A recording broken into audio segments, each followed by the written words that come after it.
Right breaking news చూస్తున్నాం. ఏలూరు జిల్లా వేలేరుపాడులో దారుణం జరిగింది. అర్ధరాత్రి జరిగిన అగ్ని ప్రమాదంలో ఇద్దరు మహిళలు సజీవ దహనమయ్యారు. గాఢ నిద్రలో ఉండగా ఇళ్లకు మంటలు అంటుకోవడంతో మృత్యువాత పడినట్లు తెలుస్తోంది.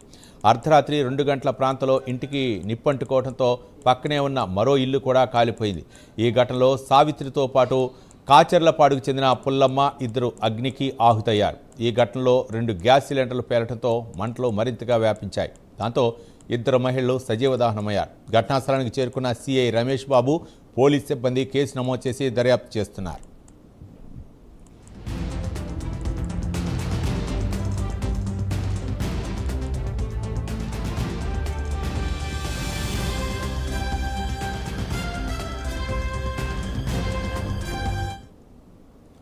ఏలూరు జిల్లా వేలేరుపాడులో దారుణం జరిగింది. అర్ధరాత్రి జరిగిన అగ్ని ప్రమాదంలో ఇద్దరు మహిళలు సజీవ దహనమయ్యారు. గాఢ నిద్రలో ఉండగా ఇళ్లకు మంటలు అంటుకోవడంతో మృత్యువాత పడినట్టు తెలుస్తోంది. అర్ధరాత్రి 2 గంటల ప్రాంతంలో ఇంటికి నిప్పంటుకోవడంతో పక్కనే ఉన్న మరో ఇల్లు కూడా కాలిపోయింది.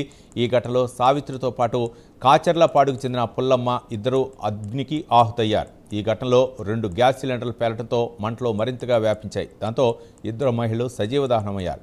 ఘటనా స్థలానికి చేరుకున్న సిఐ రమేష్ బాబు, పోలీస్ సిబ్బంది కేసు నమోదు చేసి దర్యాప్తు చేస్తున్నారు.